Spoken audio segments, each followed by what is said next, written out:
بسم الله الرحمن الرحيم الحمد لله رب العالمين والصلاة والسلام على سيد المرسلين وعلى آله وأصحابه والأئمة المحدثين.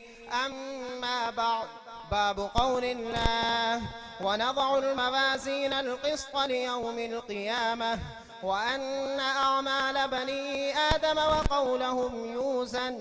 وقال مجاهد: القسطاس العدل بالرومية، ويقال القسط مصدر المقسط وهو العادل، وأما القاسط فهو الجائر.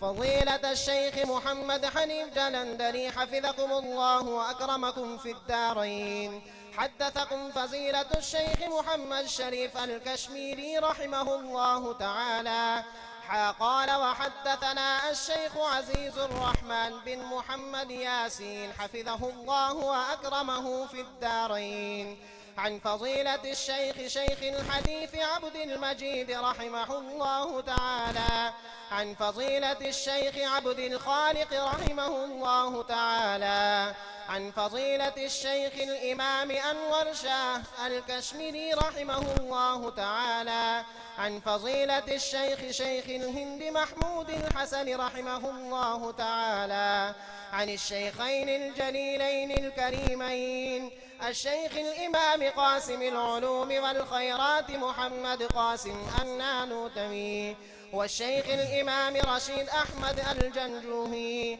وهما يرويانه عن العارف بالله الشيخ عبد الغني المجددي عن مولانا الإمام الحجة الشيخ محمد إسحاق الدهلوي عن الشاه عبد العزيز الدهلوي عن العارف بالله الشيخ ولي الله أحمد بن عبد الرحيم الدهلوي قال: أخبرنا الشيخ أبو طاهر محمد بن إبراهيم الكردي قال: أخبرنا والدي الشيخ إبراهيم الكردي قال: قرأت على الشيخ أحمد القشاشي قال: أخبرنا الشيخ أحمد بن عبد القدوس المنشاوي قال: أخبرنا الشيخ محمد بن أحمد الرملي عن الشيخ زكريا بن محمد أبي يحيى الأنصاري قال: قرأت على الشيخ الحافظ الحجة أحمد بن علي بن الحجر العسقلاني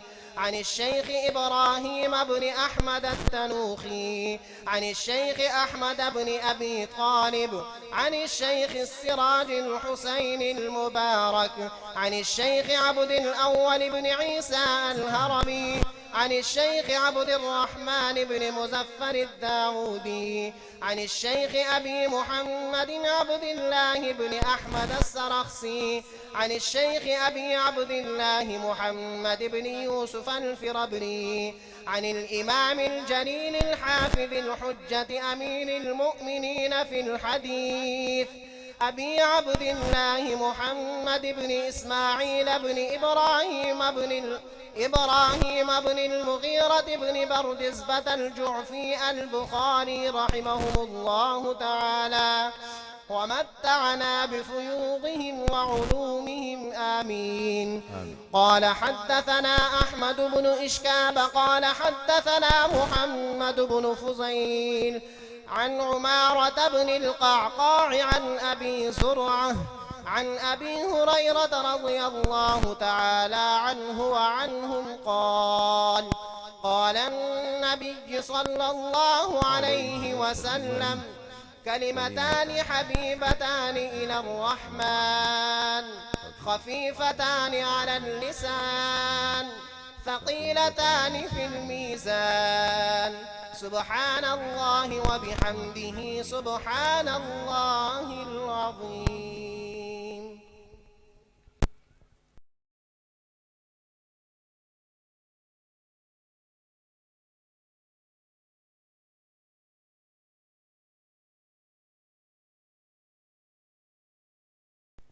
الحمد لله الحمد لله وكفى والصلاة والسلام على عباده الذين اصطفى أما بعد فأعوذ بالله من الشيطان الرجيم بسم الله الرحمن الرحيم ونضع الموازين القسط ليوم القيامة وقال النبي صلى الله عليه وسلم كلمتان حبيبتان إلى الرحمن خفيفتان على اللسان ثقيلتان في الميزان سبحان الله وبحمده سبحان الله العظيم. صدق الله العظيم وصدق رسوله النبي الكريم. قابل صد احترام حضرات علماء کرام، بزرگان محترم،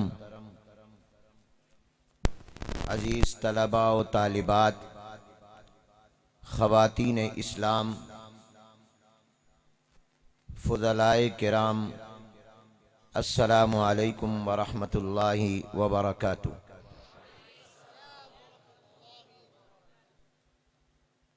اہل سنت والجماعت، علماء دیوبند اور وطن عزیز اسلامی جمہوریہ پاکستان کی عظیم، مشہور و معروف، معیاری دینی اصلاحی تبلیغی درسگاہ جامعہ دارالقرآن فیصل آباد پنجاب پاکستان میں آج بتاریخ 9 مارچ سن 2018 بروز جمعۃ المبارک بعد نماز مغرب موجودہ تعلیمی سال کے اختتام کے قریب اصح الکتب بعد کتاب اللہ صحیح بخاری شریف کی تکمیل کے مبارک موقع پر ہم سب لوگ جمع ہیں۔ دعا ہے کہ اللہ تبارک و تعالی اس اجتماع کو اپنی بارگاہ میں قبول فرمائے اور قبول فرما کر ہماری بخشش، مغفرت اور نجات کا سبب اور باعث بنا دیں۔ میں جامعہ دارالقرآن فیصل آباد کے بانی و محتمم استاد القراء حضرت مولانا قاری محمد یاسین صاحب دامت برکاتہم العالیہ اور ان کے باصلاحیت صاحبزادوں، اساتذہ کرام، طلباء و طالبات، جامعہ کے متعلقین و منتظمین کا دل کی گہرائیوں سے شکر گزار ہوں کہ اس مبارک اجتماع میں انہوں نے مجھے بھی شریک ہونے کی سعادت بخشی۔ حضرت قاری صاحب دامت برکاتہم العالیہ ہمارے لیے، اور جیسا کہ اعلان میں برادر محترم حضرت مولانا قاری عزیز الرحمن صاحب، اللہ ان کے علم میں، عمل میں، عمر میں برکت عطا فرمائے، فرمایا کہ 2 خاندانوں سے حضرت قاری صاحب کی نسبت ہے۔ ان دونوں خاندانوں کو حضرت قاری صاحب پر فخر ہے۔ حضرت قاری صاحب دامت خیر المدارس ملتان کے وہ عظیم فرزند ہیں، اور سلسلہ رحیمی کے وہ عظیم استاد ہیں کہ جن پر خیر المدارس کو بھی ناز اور فخر ہے اور سلسلہ رحیمی کو بھی ناز اور فخر ہے۔ حضرت قاری صاحب دامت برکاتہم سے اللہ نے ملک اور بیرون ملک جو کام لے رہے ہیں وہ نہ صرف یہ کہ قابل صد تحسین ہے، قابل صد تبریک ہے، بلکہ وہ قابل رشک بھی ہے اور قابل تقلید بھی ہے۔ دعا ہے کہ اللہ تعالیٰ انہیں صحت و عافیت کے ساتھ زندگی کے آخری سانس تک قرآن کریم اور علوم قرآن اور حدیث مبارکہ اور اس کے علوم کی خدمت کے لیے قبول فرمائیں۔ یہ ان کی ذرہ نوازی ہے اور ان کے صاحبزادگان گرامی کی کہ انہوں نے مجھے پابند کیا کہ میں بخاری شریف کی آخری حدیث کا سبق آپ کی خدمت میں پیش کروں۔ میں قطعاً اس کا اہل نہیں ہوں۔ یہ دعا ہمیشہ کرتا ہوں کہ اللہ ہمارے ان محسنین کے حسن ظن کو حقیقت بنا دے، اور اللہ اس پر قادر ہیں کہ وہ کسی کے گمان اور خیال کو حقیقت بنا دیں۔ اصل کتاب کے آخری درس اور سبق کا حق اسی استاد کا ہوتا ہے جس نے یہ کتاب پڑھائی ہوتی۔ یہ آخری سبق بھی انہی کا حق ہے، لیکن ہمارے مدارس میں ایثار ہوتا ہے، وہ اپنا حق دوسروں کو دے دیتے ہیں۔ میں یہاں اب آپ کو پڑھا نہیں رہا، سنا رہا ہوں۔ ہمارے مدارس میں شاگرد اپنے استادوں کو سبق سناتے ہیں اور اپنے ساتھیوں کو بھی سناتے ہیں تکرار میں۔ اگرچہ امام بخاری رحمت اللہ علیہ کے نزدیک تو حدیث کو لینے اور بیان کرنے کے الفاظ اور صیغوں میں کوئی فرق نہیں ہے، بلکہ امام بخاری نے ایک باب قائم کیا جس میں یہ بتایا اور ثابت کیا کہ حدثنا، اخبرنا، انبأنا، سمعت اور عن فلاں، ان میں کوئی فرق نہیں ہے۔ یہ تمام الفاظ ایک دوسرے کی جگہ استعمال ہوتے رہتے ہیں، لیکن دیگر محدثین کا یہ خیال ہے اور ان کی رائے ہے کہ فرق ہے۔ اگر استاد حدیث کو بیان کرے اور شاگرد سنے اور پھر اس کو آگے نقل کرے تو وہ کہے گا حدثنی، اگر ایک ہے زیادہ ہیں تو کہیں گے حدثنا، اور اگر شاگرد استاد کے سامنے پڑھے اور استاد اس کی تائید و توثیق فرما دیں پھر وہ شاگرد اس کو آگے نقل کرے گا تو کہے گا اخبرنی یا اخبرنا۔ تو آپ یہ سمجھیے کہ میں اسی اصطلاح کے مطابق آپ کو سبق سنا رہا ہوں۔ شاگرد استادوں کو سناتے ہیں، یہاں بہت سے حضرات میرے استاد کی جگہ پر ہیں، میں ان کو سنا رہا ہوں۔ میں نے اسی لیے وفاق المدارس کے ناظم حضرت مولانا قاضی عبدالرشید صاحب دامت برکاتہم سے عرض کیا کہ آپ میرے پاس بیٹھ جائیں اور دعا کرتے رہیں، اور اب میری نظر پڑی شیخ طریقت حضرت اقدس پیر ناصر الدین خان خاکوانی صاحب دامت برکاتہم العالیہ پر تو میری ان سے بھی درخواست حضرت سے اور تمام اپنے حضرات سے کہ وہ دعا فرماتے رہیں کہ اللہ مجھے حق کہنے کی توفیق عطا فرمائے اور اس آزمائش میں مجھے اللہ سرخ رو فرمائے۔ وقت چونکہ مختصر ہے اس لیے ابتدا میں صرف اتنی بات عرض کرتا ہوں کہ آج کی یہ مجلس یہ کوئی عام مجلس نہیں ہے، یہ کوئی روایتی اجتماع نہیں ہے، بلکہ یہ بہت ہی بابرکت اجتماع ہے، کیونکہ اس میں رحمت عالم حضور اکرم صلی اللہ علیہ وسلم کی حدیث مبارکہ کا درس ہو رہا ہے، اور اہل علم فرماتے ہیں کہ جس مجلس میں حضور اکرم صلی اللہ علیہ وسلم کا ذکر مبارک ہو، آپ کی حدیث کا تذکرہ ہو، وہ حکماً جناب نبی کریم صلی اللہ علیہ وسلم کی مجلس ہے۔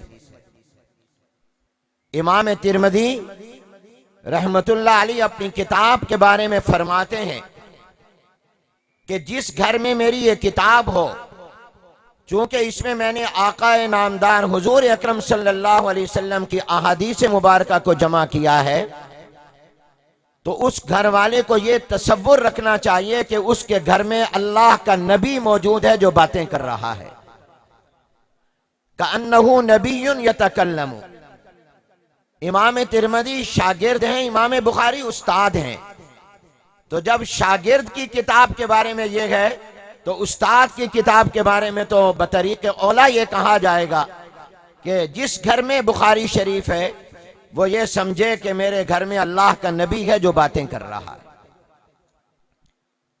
اس لیے اس مجلس کے بڑے آداب ہیں، اور پورے مجمع سے میری یہ درخواست ہے کہ وہ آج یہ نیت کر لیں اور ارادہ کر کے بیٹھیں کہ ہم جناب نبی کریم صلی اللہ علیہ وسلم کی حدیث مبارکہ پڑھنے اور اس کے طالب علم بننے کے لیے آئے ہیں۔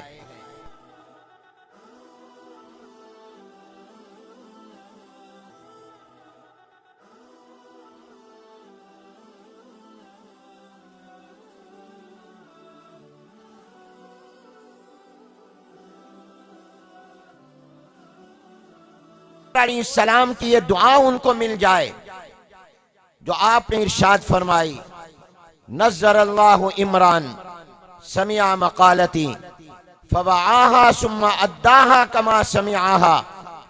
اللہ تبارک و تعالی اس کے چہرے کو چمکائیں، بارونق کریں، باعزت کریں، خوبصورت کریں۔ یہ دعا حضور علیہ السلام فرما رہے ہیں، اور اللہ تعالی حضور کی کوئی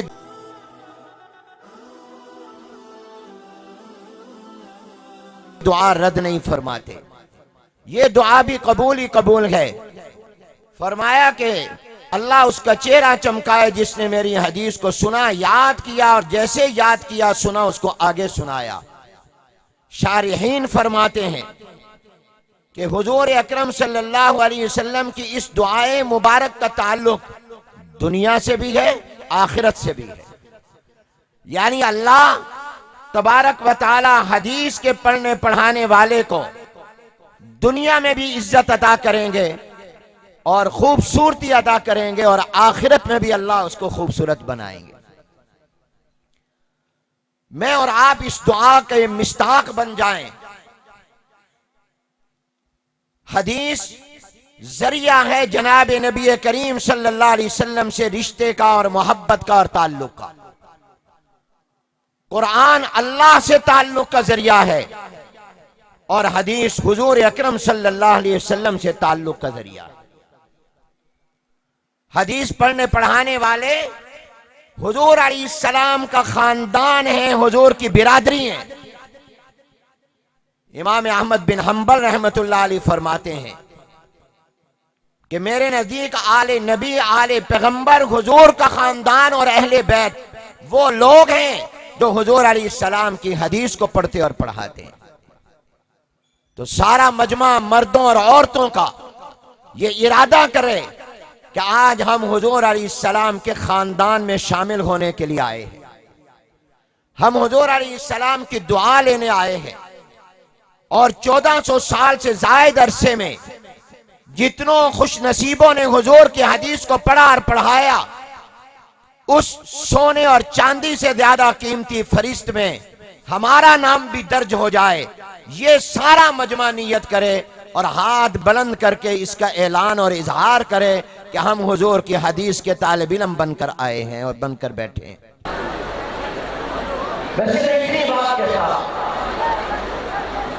کہ ہمارا یہ ایمان اور عقیدہ ہے کہ حضور علیہ السلام اپنے روزہ مبارک میں گنبد خضرا میں جہاں آرام فرما ہے، جو مٹی حضور کے جسم مبارک کے ساتھ لگی ہوئی ہے، اس کا درجہ اللہ کے عرش و کرسی سے دیا ہے۔ جزاک اللہ۔ میں صرف اتنی بات کہتا ہوں کہ ہمارا یہ ایمان اور عقیدہ ہے کہ حضور علیہ السلام اپنے روضہ مبارک میں گنبد خضرا میں جہاں آرام فرما ہے، جو مٹی حضور کے جسم مبارک کے ساتھ لگی ہوئی ہے اس اور جب حضور تمام مخلوقات میں آنا ہے، عرش بھی مخلوق، کرسی بھی مخلوق ہے، تو حضور کا درجہ اللہ کے عرش اور کرسی سے بھی زیادہ ہے۔ بلا دلیل نہیں، کرسی اور عرش پر اللہ بیٹھے نہیں، کیونکہ اللہ جسم سے پاک، بیٹھنا جسم والے کی خاصیت ہے، نسبت ہے صرف،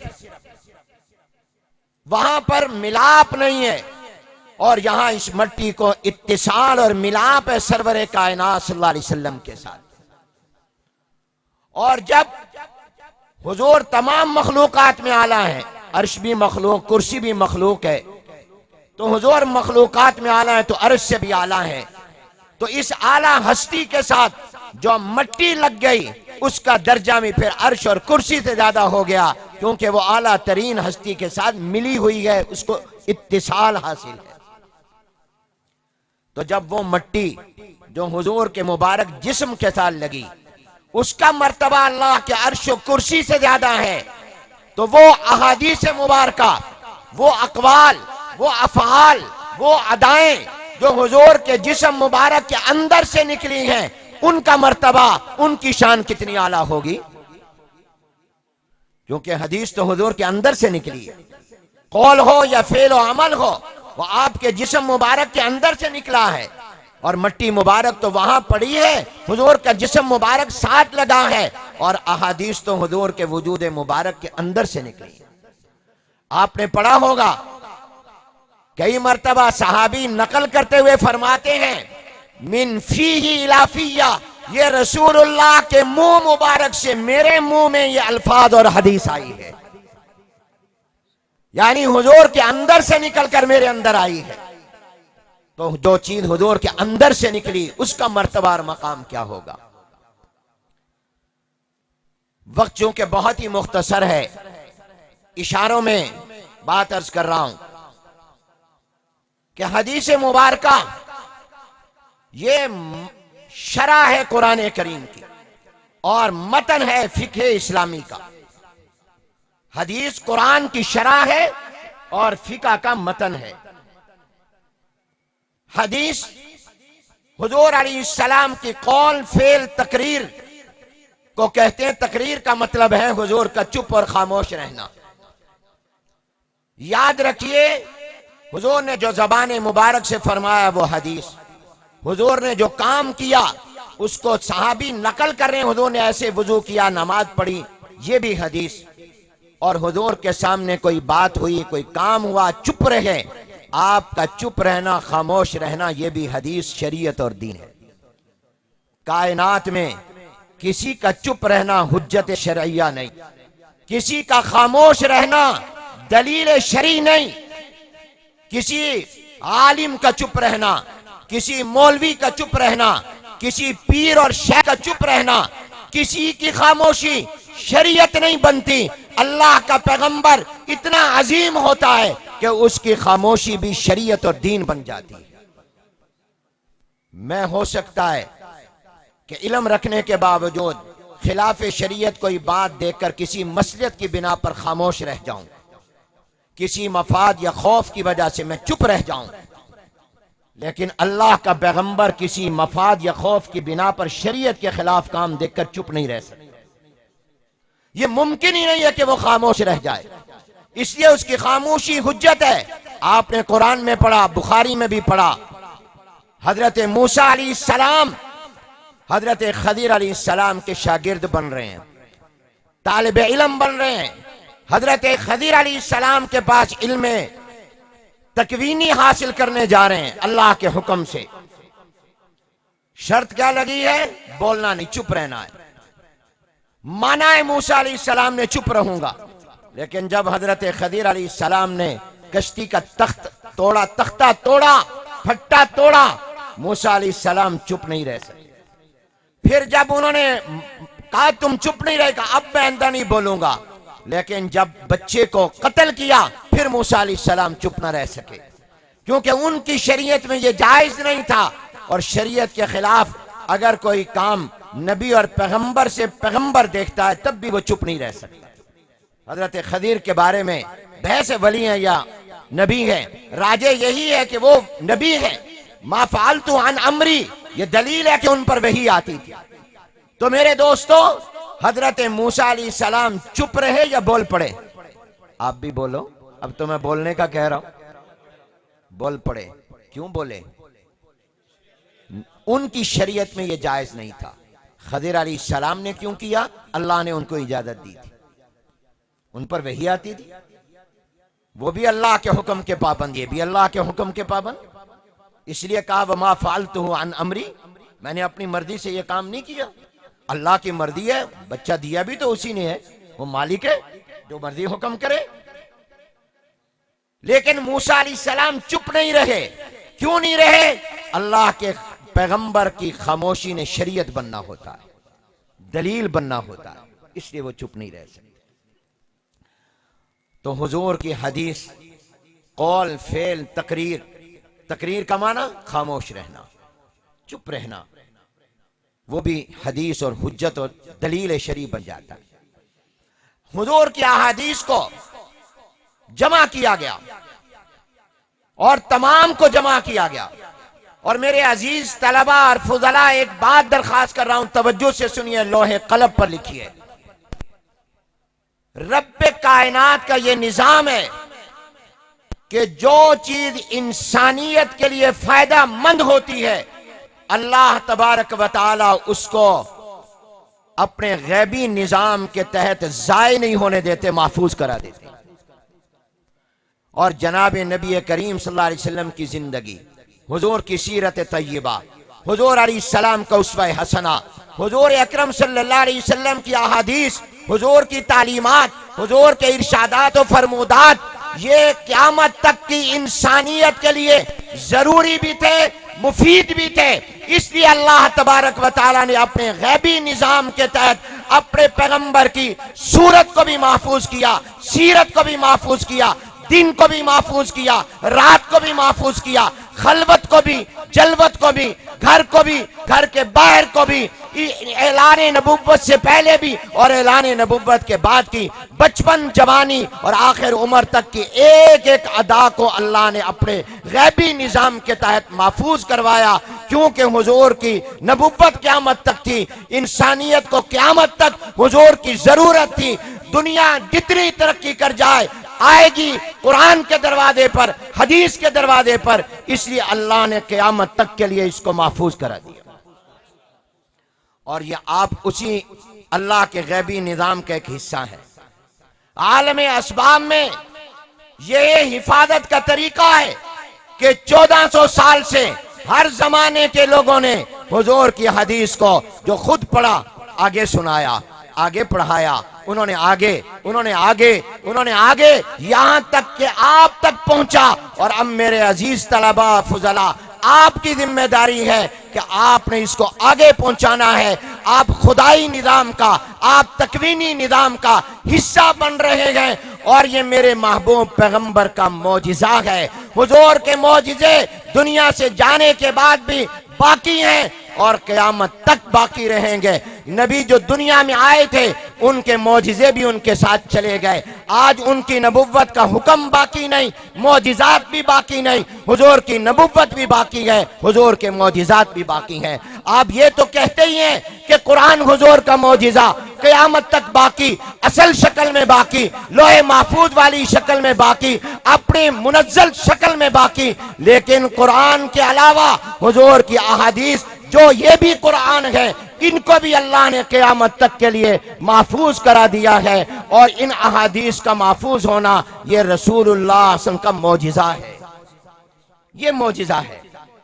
اور چونکہ اس کی حفاظت کا ذریعہ دینی مدارس ہیں، علماء ہیں، محدثین ہیں، طلباء ہیں، طالبات ہیں، معلمات ہیں، حدیث پڑھنے پڑھانے والے ہیں، اس لیے اگر میں یہ کہوں تو غلط نہیں، مبالغہ نہیں، خلاف واقعہ نہیں کہ دینی مدارس حضور کا معجزہ ہے۔ سبحان اللہ، بلند آواز سے کہو، آج کا سبق ہی سبحان اللہ ہے۔ پہلے سے سبق یاد کرنا شروع کر دو، سارا مجمع کہے سبحان اللہ۔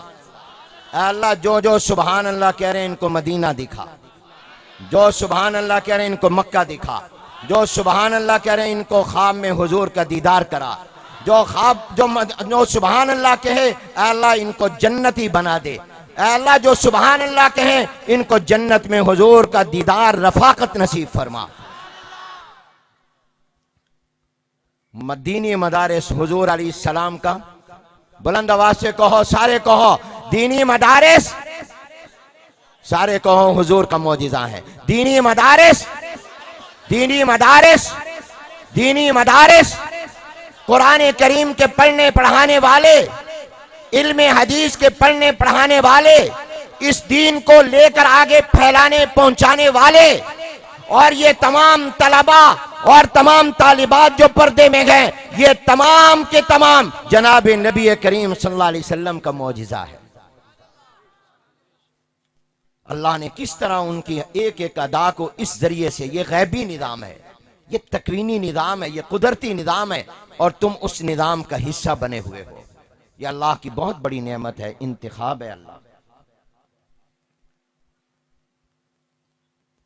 امام بخاری رحمت اللہ علیہ، وقت نہیں کہ امام بخاری صحیح بخاری کا تذکرہ ہو، آپ ویسے جانتے بھی ہیں، امام بخاری رحمت اللہ علیہ نے اپنی اس کتاب جو قرآن کریم کے بعد سب سے بڑی کتاب ہے، جو قرآن کریم کے بعد سب سے زیادہ صحیح، مستند، معتبر، مقبول کتاب ہے، جس کو میں نے اور آپ نے نہیں، عرب و عجم نے، اور ایسے ہی نہیں، پوری تحقیق کے بعد، پوری طرح پرکھنے کے بعد عرب و عجم نے کہا کہ اصح الکتب بعد کتاب اللہ، قرآن کے بعد سب سے زیادہ صحیح کتاب بخاری شریف۔ امام بخاری کا نام بھی محمد ہے، والد کا نام اسماعیل ہے۔ محمد کی حدیثوں کی خدمت اللہ نے محمد سے لی،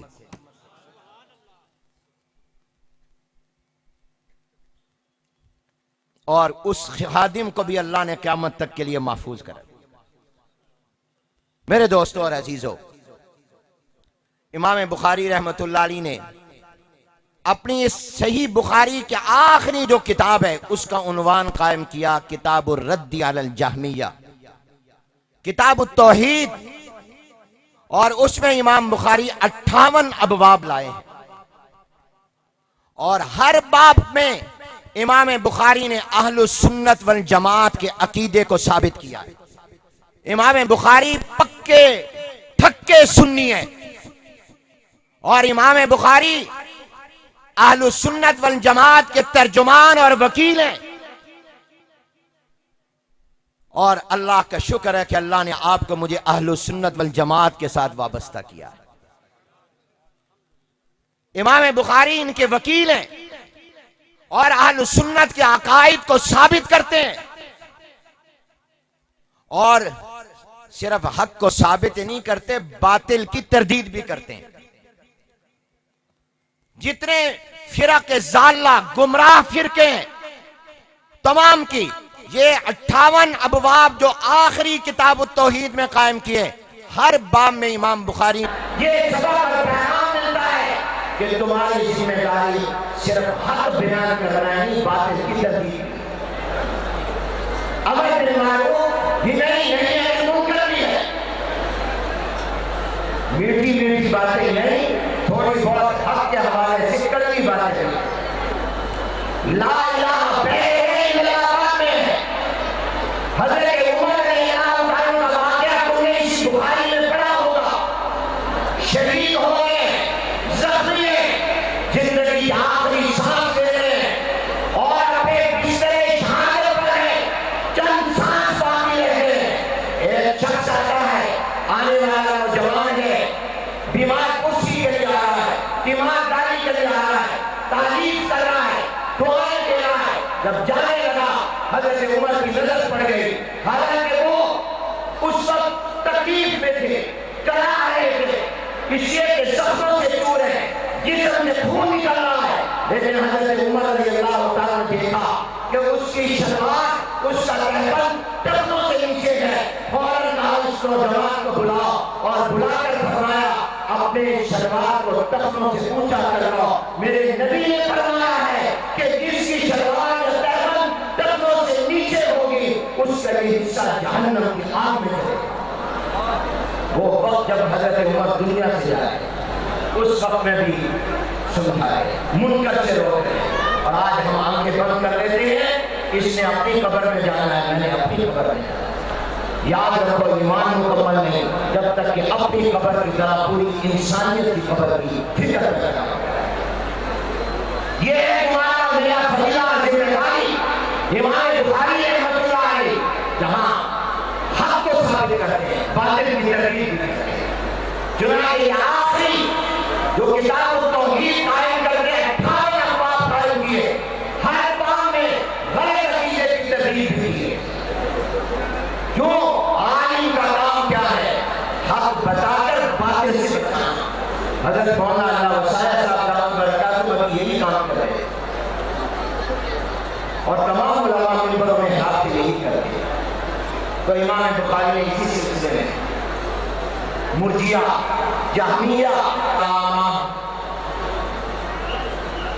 آپ نے پڑھا اپنے اساتذہ کرام سے، امام بخاری رحمۃ اللہ علیہ جو عنوان قائم کرتے ہیں، آپ نے بخاری شریف میں دیکھا کہ امام بخاری اکثر قرآن کی آیت کو عنوان بناتے ہیں،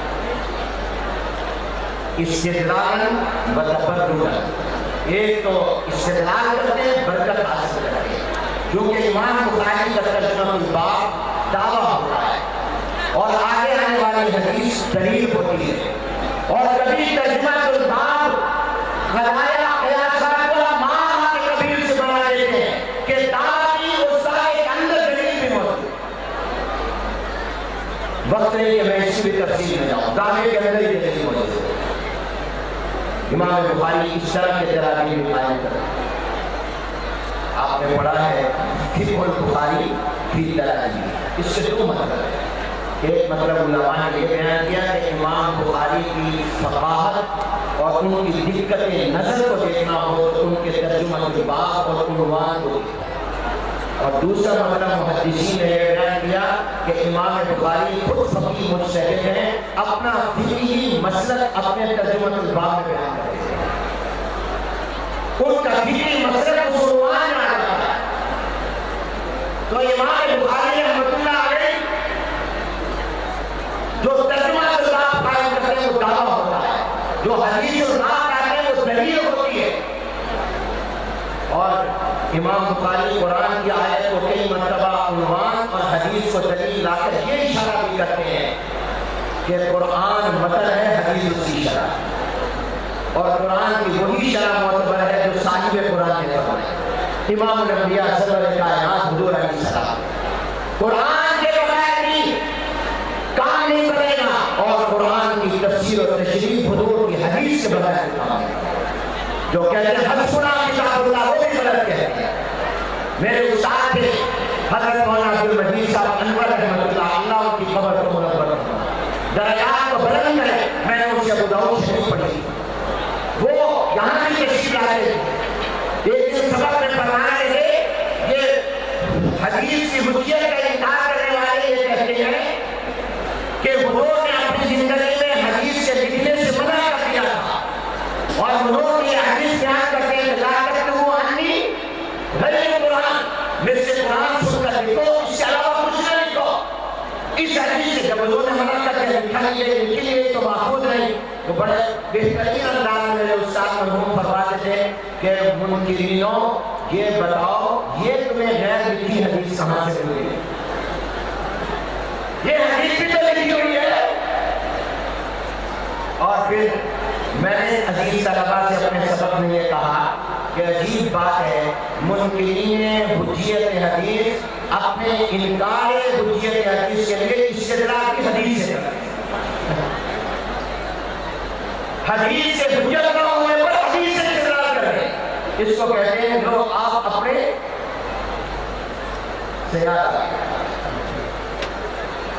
کرنے شکار گئے تھے خود شکار گئے تو امام بخاری کئی جگہ قرآن کی آیت کو عنوان بنا کر حدیث آگے لا کر اشارہ کرتے ہیں کہ قرآن متن ہے حدیث اس کی شرح ہے. یاد رکھنا حکیم الاسلام حضرت مولانا قاری محمد طیب صاحب رحمۃ اللہ کی بات یاد آئی اپنے پلے باندھ لینا. حضرت قاری صاحب رحمۃ اللہ علیہ فرماتے ہیں حضور کے بغیر اللہ نہیں ملتا اور حضور صحابہ کے بغیر نہیں. سبحان اللہ و بلند آواز. اللہ تک پہنچنے کا راستہ محمد رسول اللہ صلی اللہ علیہ وسلم اور محمد رسول اللہ تک پہنچنے کا راستہ صحابہ کا. اللہ تک جانا ہے تو حضور کے دروازے پر آنا ہوگا اور حضور کو پانا اور ان کی رضا حاصل کرنی ہے تو صحابہ کو صحابہ کے دروازے پر آنا. اور میں کہتا ہوں صحابہ نہیں ملتے امیر معاویہ کو پھر امیر معاویہ کو بھی ماننا ہوگا. امام بخاری نے یہاں بھی قائم کیا عنوان تردید کر رہے ہیں صرف معتزلہ نہیں سب کی کر رہے ہیں جہمیہ کی کرانیہ کی مرجیہ کی تمام منافقوں کی وقت نہیں کہ میں اس کو تفسیر میں دلائل سے بتاؤں. عنوان کیا قائم کیا وَلَذَرُ الْمَوَازِينَ قِسْطَ لِيَوْمِ الْقِيَامَةِ. اور مجھے اور آپ کو ایک سبق یہ بھی امام بخاری نے دیا لا تم محدث بن جاؤ تم حافظ الحدیث بن جاؤ تم محدث اعظم بن جاؤ مفسر اعظم بن جاؤ جتنے بھی فصیح و بلیغ بن جاؤ ادیب بن جاؤ لیکن تمہارے الفاظ میں کبھی وہ برکت نہیں آ سکتی جو اللہ کے اور حضور کے الفاظ میں برکت ہے. امام بخاری اپنے عنوان بھی تو بنایا ہے. امام مسلم رحمۃ اللہ علیہ تو عنوان قائم ہی نہیں. میرے جد امجد استاد العلماء حضرت مولانا خیر محمد صاحب جلندری رحمۃ اللہ علیہ فرمایا کرتے تھے حدیث کی خالص کتاب تو مسلم شریف. فرماتے تھے حدیث کی خالص کتاب مسلم شریف ہے جس سے مصنف نے عنوان نہیں لکھے صرف حضور کی حدیثوں کو جمع. اور آپ جو مکتبے والے اپنی طرف سے عنوان یا علماء کے عنوان لگائے ہوئے متن کا حصہ بنا کر چھاپ رہے وہ غلط ہے. اور ایسے دوسرے مت خریدو تاکہ ان کو تنبیہ ہو. ہم نے وفاق المدارس کی طرف سے خط لکھا ہے کہ آپ نے غلط کیا ہے یہ علمی بدیانتی اور خیانت ہے. یہ تو شجاع کے بنائے ہوئے عنوان ہے. کل کو آپ بعد میں آنے والے سمجھے گے کہ یہ عنوان بھی امام مسلم نے خود قائم کی ہے جبکہ یہ امام مسلم کے ہیں. تو میرے دوستو امام بخاری رحمۃ اللہ علیہ یہ عنوان کیوں قائم کیا آپ کو مجھے ایک صحیح عقیدہ بتائیں. معتزلہ اور کئی گمراہ فرقے جو عقل پرست ہیں عقل کے غلام ہیں عقل کے پیچھے چلتے ہیں انہوں نے انکار کیا تھا کہ قیامت میں کوئی اعمال کا وزن نہیں ہوگا کوئی حساب کوئی اعمال کو تولا نہیں ہے وزن اعمال نہیں ہوگا اس کا انکار کیا اور عقل کیا. اور آج ہی میرے ذہن میں ایک نقطہ آیا. نقطہ کیا بات آئی ہوئی صحیح تو میں اللہ کی طرف سے غلط ہوئی تو میں نے نفس کی طرف سے میں نے کہا یہ جتنے عقل کے غلام ہیں جو عقل کی خاطر قرآن و حدیث کو چھوڑتے ہیں دیکھیے عقل بڑی ہے. عقل کے بغیر میں آپ کے سامنے بول نہیں سکتا آپ سمجھ نہیں سکتے سن نہیں سکتے. عقل بڑی نعمت ہے. اللہ نے جگہ جگہ اس کا ذکر کیا اور اس نعمت کا ذکر کیا ان فی ذلک لذکر لمن کان له قلب. عقل مراد ہے. جگہ جگہ کہا ہے تدبر کرو غور کرو اولو الالباب. اس سے عقل والوں کے لیے نشانیاں ہیں. عقل بڑی نعمت ہے. عقل نہ ہوتی تو میں وہاں پر دارالقرآن میں نہ ہوتے پاکستان میں ہوتے. عقل نہ ہوتے تو ہم حافظ و قاری اور عالم نہ بنتے. عقل بڑی نعمت ہے مگر یہ عقل اللہ نے قرآن و حدیث کو سمجھنے کے لیے دی ہے قرآن و حدیث کے مقابلے کے لیے. اسلام کو سمجھنے اور پھیلانے کے لیے دی ہے اسلام کے مقابلے کے لیے نہیں. جو عقل کے سے اللہ کے حکم کا مقابلہ کرتے ہیں وہ حزب الشیطان ہے. کیونکہ سب سے پہلے حکم ربی کے مقابلے میں عقل کو کس نے استعمال کیا؟ بولو بولو بلند آواز سے بولو شیطان. آج بھی بہت سارے لوگ ہم نہیں مانتے کیونکہ یہ اسلام کی بات عقل نہیں ہے. سود کیوں حرام ہے ہم نہیں مانتے. سود کے بغیر کاروبار نہیں ہو سکتا. وقت نہیں کہ میں اس تفصیل میں جاؤں. بہرحال جو عقل کے غلام اور بندے تھے اللہ کے بندے تھے، تم اللہ کے بندے بنو، اپنی عقل کو اپنی عبدیت کے لیے استعمال کرو، فرعونیت کے لیے، تکبر کے لیے، اسلام کے مقابلے کے لیے. تو امام بخاری کی تحریر ثابت کر رہے ہیں اعمال کو ہو رہا ہے، اور ثابت کس سے کر رہے ہیں؟ قرآن سے. بسم اللہ الرحمن الرحیم ونضع الموازین القسط لیوم القیامہ. اللہ کہہ رہے ہیں ہم ترازو رکھیں گے انصاف کے قیامت کے دن. وقت نہیں کہ میں تفصیل میں جاؤں. سوال اللہ کیوں اعمال تولے گا؟ تولتا وہ ہے جس کو پتہ نہیں. ہم دکان پر جاتے ہیں کہ ذرا مجھے 1 کلو امرود تول دو، پتہ نہیں ہے تولنے سے پہلے کتنے آئیں گے، 4 5 کتنے جانے، اس کو بھی نہیں پتا. تولتا وہ جس کو پتہ نہ ہو. اللہ تو علیم و خبیر تو سب جانتا ہے، اس کو پتہ ہے کس کی نیکیاں زیادہ کس کے گناہ زیادہ. کیا تولنے کی ضرورت؟ یاد رکھیے اللہ کیوں تولے گا؟ حالانکہ اس کو ضرورت نہیں. وہ علیم و خبیر، وہ دل کی باتیں نہیں جانتا ہے، وہ عالم آکان و ما یکون ہے. اس کا علم کلی ذاتی ہے، حقیقی اور دائمی اور ابدی اور ازلی ہے. اس کو کیا ضرورت ہے تولنے کی؟ وہ تولے گا مجھے اور آپ کو دکھانے، ہم پر اپنی حجت کو تام کرنے کے لیے، اپنے عدل اور انصاف میں مبالغے کے لیے، وہ اپنی حجت کو ہم پر تام کرنے کے لیے وہ تولے، تاکہ میں اور آپ کے پاس کوئی گنجائش انکار کی نہ رہے. ہم اپنی آنکھوں سے دیکھ رہے ہیں کہ ہم دنیا سے گناہ زیادہ لائے ہیں یا نیکیاں زیادہ لائے ہیں. اب امام بخاری نے آگے فرمایا اسی لیے کہا ہے وہ ترازو انصاف کی کمی بیشی نہیں ہوگی. جس موازین کی جس میں بہت سے پیسے چھوڑ رہا ہوں، موازین کو جمع کیوں لائے، یہ حقیقی جمع مراد ہے، یہ کیا ہے، یہ سب آپ کی سارے محترم انشاءاللہ ویسے بھی ہے، عوام بھی اس میں ہے. یہ علمی مجلس اس معنی میں تو ہے کہ یہاں علماء اور اکابر موجود ہیں جو ہمارا سبق سن رہے ہیں، لیکن بہت بڑی تعداد ایسے حضرات کی بھی ہے کہ جو باقاعدہ باضابطہ تعلیم نہیں ہے. تو اس لحاظ سے ان پیسوں کو میں چھوڑ رہا ہوں. آگے فرمایا وَأَنَّ أَعْمَالَ بَنِي آدَمَ وَقَوْلَهُمْ يُوزَنُ. صرف ہمارے عمل نہیں، بول بھی تو ہے. امام بخاری نے کہا یہ بھی تو ہے. آخر امام بخاری اکثر جگہ پر امام المفسرین حضرت مجاہد رحمۃ اللہ علیہ کا قول نقل کرتے ہیں. اس سے عزیز طلباء و طالبات مجھے اور آپ کو تواضع عاجزی کا امام بخاری نے سبق جگہ جگہ دیا. تکبر میں مبتلا نہ ہونا. امام بخاری کتنے بڑے عالم، کتنا اللہ نے ان کو حافظہ دیا. اور امام بخاری میں ان کے حالات میں پڑھ رہا تھا کہ بعض اوقات ایسا بھی ہوا کہ بخارا میں جب انہوں نے اپنی بخاری کا سبق پڑھایا تو ان سے پڑھنے والے 80,000 لوگ ایک مہینے میں 80,000 لوگ پگڑیاں پہن کر آتے تھے اور ان اماموں کو گنا گیا تو ایک مجلس میں 80,000 امام ہیں. تو امام بخاری خود کتنے بڑے حافظ الحدیث بھی ہیں، حافظ القرآن بھی ہیں. اپنا قول نقل کرتے ہیں، خود بتا دیں اس کا معنی نہیں. مجھے اور آپ کو سمجھایا کہ میں اپنا قول نہیں، مجاہد کا قول.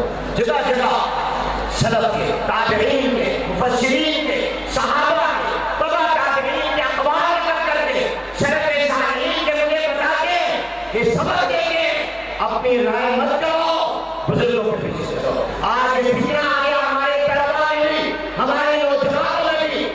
وہ کہتے ہیں استاد میرے پیچھے چلے، میں کیوں استاد کے پیچھے چلے؟ بڑے ہمارے پیچھے چلے، چھوٹے چھوٹے ہی رہیں تو اچھے لگتے ہیں، چھوٹے بڑے بنے تو اچھے لگتے ہیں. ان کی ناکامی.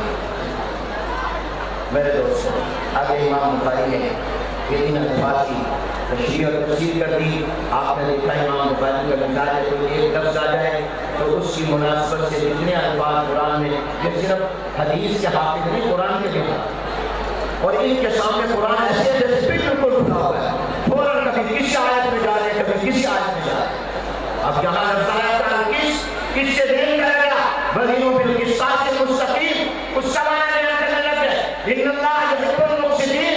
اور وَأَمَّا الْقَاسِطُونَ کئی آیتوں، وقت نہیں کہ میں ان کی تفصیل میں جاؤں، بتایا یہ باب الفاظ سے بھی ہے، مجرد سے بھی ہے. اس کا معنی انصاف بھی ہے، اس کا معنی ظلم بھی ہے. اور وہاں نے کہا کس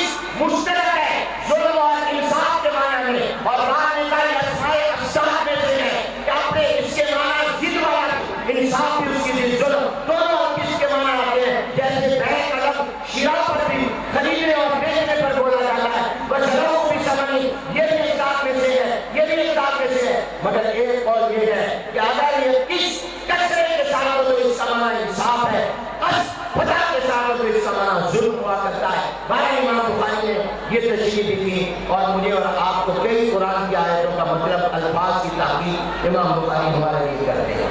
اب آخری حدیث آئی ہے امام بخاری رحمۃ اللہ علیہ کے استاد ہیں احمد بن اششاف، یہ حمزہ کے ساتھ، حمزہ کے کسرے کے ساتھ بھی فتح کے ساتھ، غیر منصرف بھی ہے منصرف بھی ہے۔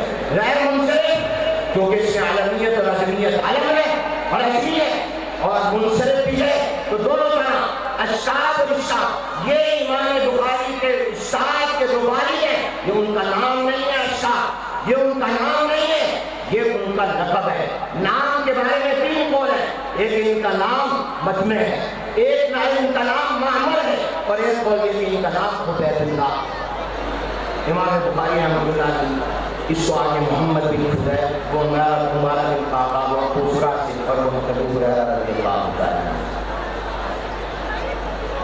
یہ حدیث مبارکہ جو آج میں اور آپ پڑھنے کے لیے آئے ہوئے ہیں، اس روایت کے راوی ہیں سیدنا ابو ہریرہ رضی اللہ عنہ۔ یہ کب اسلام لائے؟ سن 7 ہجری، اور حضور نے دنیا سے پردہ کب فرمایا؟ ربیع الاول 11 ہجری۔ ان کو حضور علیہ السلام کے ساتھ رہنے کا موقع ملا صرف 3 ساڑھے 3 سال، لیکن حضور کے 1,24,000 کم و بیش صحابہ میں سب سے زیادہ حدیثیں جو یاد ہیں وہ کن کو ہیں؟ بلند آواز سے کہو، تم بھی طالب علموں کو حضرت ابو ہریرہ سارے کو حضرت یہ امت کے محسن ہیں، اور آپ نے خود پڑھا فرماتے ہیں میرے مہاجر بھائی وہ مدینے میں کاروبار کرتے تھے، وہ تاجر تھے، انصاری کاشتکار تھے، انصاری دین کو اپنی کھیتی باڑی کے لیے چلے جاتے، مہاجر صحابہ تجارت کے لیے چلے جاتے۔ میں نہ تاجر تھا نہ میں کاشتکار تھا، میں تو یہ چاہتا تھا کھانے کو مل جائے تب بھی ٹھیک، نہیں تو بھوکا ہی رہوں، رسول اللہ کے دروازے پر پڑے رہوں، تاکہ میں اپنے محبوب کی جو بات سنوں یا دیکھوں اس کو محفوظ کروں اور اس کو آگے بیان کروں۔ اور خود فرما کے لوگ کہتے ہیں وہ میرا حدیث سے بہت بیان کرتا ہے، اس لیے بیان کرتا ہے وہ حاضر باش طالب علم تھا، وہ صبح کا غیر حاضر طالب علم تھا، جس کا اور کوئی مشورہ نہیں تھا، پیغام کر لیا میرے عزیز طلباء طالبات، علم میں اونچا مقام اسی کو ملتا ہے جو سبق سے ناغہ نہ کرے، جو حاضر ہو، جو غیر حاضر نہ ہو، اور کسی اور کوئی مصروفیات طلب علم میں نہ ہو۔ میرے دادا حضرت مولانا خیر موسیٰ رحمۃ اللہ علیہ طالب علم کے لیے قاری یاسین صاحب گواہ ہے، یہاں مفتی عبداللہ صاحب موجود ہیں گواہ ہے۔ میرے دادا مدرسہ خیر المدارس میں طالب علموں کو اخبار پڑھنے کی اجازت نہیں ہے اور کسی جلسے میں جانے کی اجازت نہیں ہے۔ حضرت مولانا محمد علی جالندری رحمۃ اللہ علیہ کو فرمایا کرتے تھے، وہ شاگرد تھے دادا جی، جالندر میں پڑھا تھا، وہی دادا جی کو ملتان لے کر گئے تھے پاکستان بننے کا۔ دادا جی فرماتے تھے مولانا اپنی تقریر میرے مدرسے میں آ کر طالب علموں کو سنائیں۔ امیر شریعت سید داؤد شاہ بخاری رحمۃ اللہ علیہ کو جواب سے گزر کے آ جاتے، دادا جی فرماتے ذرا تقریر سنائیں، اور فرماتے ہم علماء کو بلانے کہ تم مت جاؤ۔ قاری یاسین صاحب بھی لوگوں کو علماء کو بلاتے تاکہ تم یہی رہو۔ اور آج کا طالب علم ہر وقت موبائل میں لگا۔ آج کے دور میں طالب علم کو علم سے محروم کرنے اور مسلمان کو بدماش بنانے کا سب سے بڑا شیطانی حربہ موبائل نہیں ہے۔ جتنے طالب علم ہیں وہ پہلے ہاتھ کھڑا کر کے کہیں کہ آج کے بعد ہم کیمرے والا موبائل نہیں رکھیں گے، اس کو ختم نہ کریں۔ سیدھا ہاتھ کھڑا کریں جس کی دل سے جن کی نیت ہو، بابا پکی پکی بات کریں۔ آج بڑی مبارک فرشتے ہم سے زیادہ آئے ہوئے ہیں جزاک اللہ، اور اس کو ضرورت کے ضرورت کی چیزیں ضرورت کو تقدم کی قدر ضرورت۔ اور مولانا طارق جمیل صاحب نام پر کاتم ابھی تشریف لانے والے ہیں، وہ فرمایا کرتے ہیں اس موبائل نے کیا کیا، جغرافیائی زمینی فاصلے کو کم کر دیے، یہاں بیٹھے آپ امریکہ بات کریں، والدین سے بات کریں، لیکن دلوں کے فاصلے بڑھا دیے۔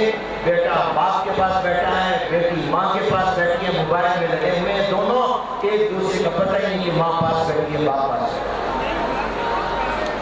دلوں کے فاصلے زیادہ ہو گئے، زمینی فاصلے کا۔ اپنے بچوں کو بخت دو، اور ماں باپ اپنی اولاد کو بخت دیں، گھر میں آ کر واٹس ایپ، فیس بک، یہ نیٹ، اس نے رشتے متاثر کر دیں اور دین اور اخلاق بھی تباہ کر رہا ہے۔ تشریف رکھو بھائی، حضور علیہ السلام کی حدیث میں سب اللہ نے آپ کے سامنے ہے۔ تو میرے دوستوں، میں یہ بات عرض کر رہا تھا کہ سیدنا ابو ہریرہ رضی اللہ تعالیٰ عنہ حاضر باش طالب علم، صفہ کے وہ طالب علم، اور پھر امام بخاری رحمۃ اللہ علیہ جو کتاب العلم میں آداب کو بیان کیے تعلیم و علم کے علم کے، آپ نے میرے عزیزوں پڑھا ہے، طلبہ اور طالبات نے پڑھا ہے۔ ایک تو بتایا کہ حاضر رہنے سے علم ملتا ہے، اور دوسرا بتایا کہ دعا سے ملتا ہے۔ خود بھی دعا کرے، حضور کو اللہ دعا سکھائی، ربی زدنی علما، جو علم کے سب سے اونچے مقام پر، اور استاد کی دعا دل سے لے۔ آپ نے پڑھا عبداللہ بن عباس رضی اللہ تعالیٰ عنہ کو اللہ نے کتنا علم عطا کیا، اور اتنا علم حضرت عمر رضی اللہ عنہ اپنے ساتھ بٹھاتے تھے، بڑے بٹھاتے تھے۔ عبدالرحمن بن عوف رضی اللہ عنہ نے عرض کی، ہمارے بھی بچے ہیں اسی عمر کے ہیں، دو مطلب علماء نے بیان کیے کہ آپ ہماری عمر کے بچے کو عزت دیتے ہیں، ہم شیوخ ہیں، یا یہ کہ ہمارے بھی اس عمر کے بچے ان کو بھی یہ عزت دو، ان کو بھی بڑھاؤ۔ تو فرمایا اس لیے کہ حضور نے ان کو دعا دی، اللہم علمہ الکتاب، وفی روایت اللہم علمہ التعلیم، وفی روایت اللہم علمہ الکتاب والتعلیم، وفی روایت اللہم علمہ الحکمہ، وفی روایت اللہم فقہہ فی الدین۔ اے اللہ عبداللہ بن عباس کو دین کی سمجھ عطا کر۔ اللہ نے اتنی دعا قبول کی کہ حضرت عمر جن کی رائے فرض پر دیکھتے عرض سے قرآن پڑھ کر آتا تھا، وہ بھی بہت سے مسئلوں میں حضرت عبداللہ بن عباس سے پوچھتے تھے۔ اور اسی میں پڑھا آپ نے جب عبدالرحمن بن عوف رضی اللہ عنہ نے یہ بات کہی تو حضرت عمر نے عبداللہ بن عباس سے فرمایا، اذا جاء رسول اللہ بل کی ذرا تفسیر بیان کرو۔ انہوں نے کہا اس میں حضور کے دنیا سے جانے کی طرح کی گئی۔ میرے دوستو، یہ انہیں کو علم ملتا ہے جن کو دعا ملتا ہے، استادوں کی دعا، اور وہ دل سے دعائیں ملتے ہیں، مکمل نہیں ہے، خدمت اور ادب۔ ابن عباس رضی اللہ تعالیٰ عنہ کی دعا کیوں ملی تھی؟ خدمت اور ادب، برتن۔ اب بات کو 5 سے 10 منٹ میں مکمل، باقی انشاءاللہ حضرت مولانا طارق محمود صاحب شامل برکاتہم وہ اس ملاقات بیان کریں گے۔ 2-3 باتیں اکثر امام بخاری رحمۃ اللہ علیہ سب سے پہلی حدیث جو لائے مقیم سے لائے حمیدی، اور آخری لائے اپنے استاد احمد بن اشفاق سے، دونوں کا مادہ حمد ہے۔ وَلَهُ الْحَمْدُ فِي الْأُولَى وَالْآخِرَةِ، بتایا کہ بندہ ہر وقت اللہ کی حمد و ثنا میں رطب اللسان رہے، شروع میں بھی، اور ایک نیک فالی بھی ہے کہ اللہ میری کتاب کو بھی قابل تعریف ہے اور اللہ نے بنایا۔ دوسرا، پہلی حدیث میں امام بخاری رحمۃ اللہ علیہ مہاجر صحابی سے لائے، اور آخری حدیث میں مہاجر صحابی سے لائے۔ وہاں عمر بن خطاب رضی اللہ مہاجر اور یہاں ابو ہریرہ مہاجر۔ پیغام دیا، اشارہ دیا کہ علم کے لیے ہجرت ضروری ہے، اور ہجرت کا معنی ہجرت حقیقی ترک گناہ ہے، وہ بھی حقیقی ہجرت ہو۔ تیسرا یہ محدثین فرماتے ہیں پہلی حدیث رائے افقہ الصحابہ سے حضرت عمر بن خطاب رضی اللہ عنہ، جن کی رائے کے مطابق عرب سے قرآن ہے، اور آخری رائے احفظ الصحابہ سے جو سب سے زیادہ حدیثوں کو یاد کریں۔ اور محدثین نے دو نقطہ لکھا، پہلی حدیث بھی غریب اور آخری حدیث بھی غریب۔ غریب کا معنی وہ نہیں جو ہمارے ہوتا ہے فقیر، نہیں، یہ محدثین کی اصطلاح ہے۔ وہاں پر بھی جو روایت آئے، میں وقت نہیں کہ سند بیان کروں، ہر راوی اس سند میں متفرد ہے، وہ اکیلا بیان کر رہا ہے، اور شیخ کے ساتھ انما الاعمال بالنیات کی روایت صرف عمر بن خطاب رضی اللہ عنہ سے منقول ہے، حالانکہ منبر پر سنیے، اور حضرت عمر نے بھی منبر پر بیان کی ہے، مگر اتفاق ہے نقل کرنے والے سب ایک ہی طرح ہیں۔ اور یہاں بھی جو امام بخاری نے حدیث لا رہے ہیں یہ غریب ہے، یہاں بھی ایک نقل کر رہا ہے احمد بن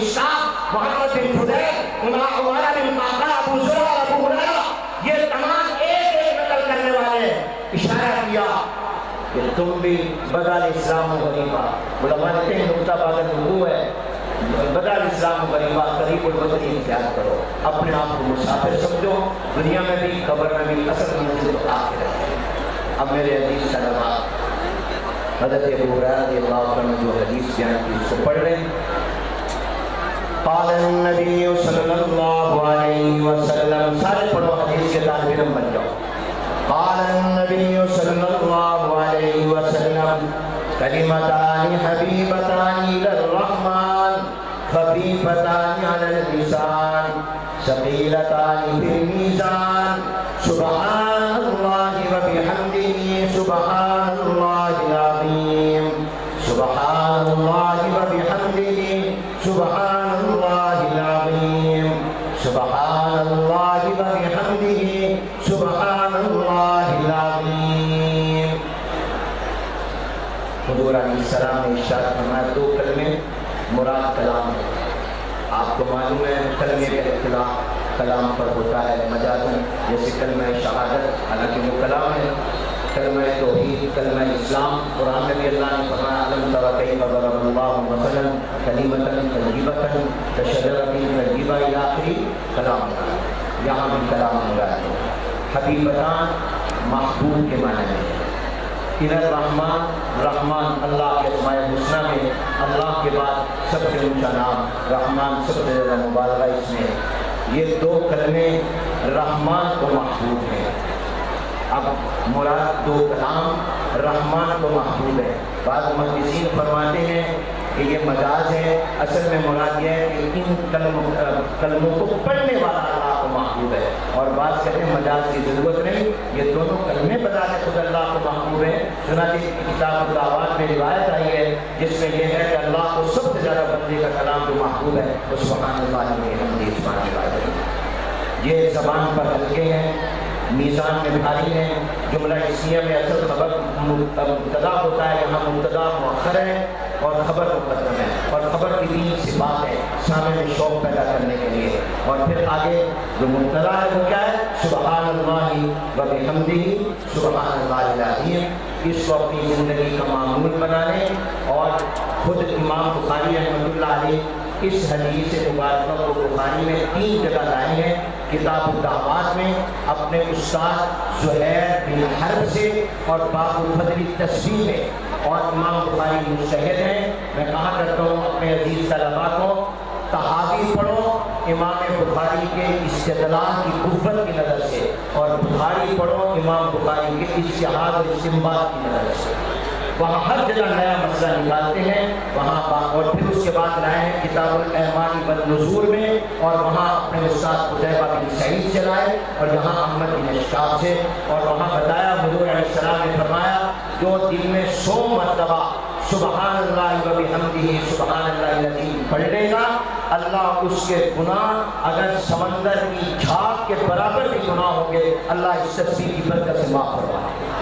سارے پڑھو سبحان اللہ وبحمدہ سبحان اللہ العظیم سبحان اللہ وبحمدہ سبحان اللہ العظیم۔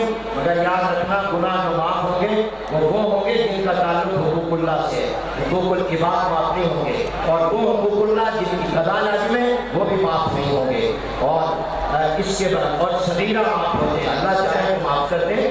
اب آگے آیا ثقیلتان فی المیزان، اس سے ترجمہ کوئی بات ثابت ہوا۔ آخری بات میرے عزیز طلباء، بخاری میں 3 باتیں آ گئی، بخاری آگے۔ نمبر 1 امام بخاری کی غرض کیا ہے ترجمہ الباب سے، حدیث الباب کی مطابقت کیا ہے۔ نمبر 3 موضع ترجمہ کیا ہے، موضع ترجمہ ثقیلتان فی المیزان۔ اب اگر کوئی یہ پوچھے یہ زبان پر تو بڑے ہلکے ہیں، مختصر سے ہیں، پڑھنے میں کوئی مشکل نہیں، عام آدمی بھی پڑھ لیتا ہے سبحان اللہ وبحمدہ سبحان اللہ العظیم، تو یہ میزان میں کیوں بھاری ہوں گے؟ بس یہ جملہ یاد رکھو، میزان میں اس لیے بھاری ہوں گے کہ اس میں اللہ کا نام آ گیا، اور جس میں اللہ کا نام آ جائے وہ اتنا وزنی ہوتا ہے اور اتنا انمول اور قیمتی ہوتا ہے کہ دنیا کے سارے وزن اس کے مقابلے میں ہیج ہو جاتے ہیں۔ وآخر دعوانا الحمدللہ۔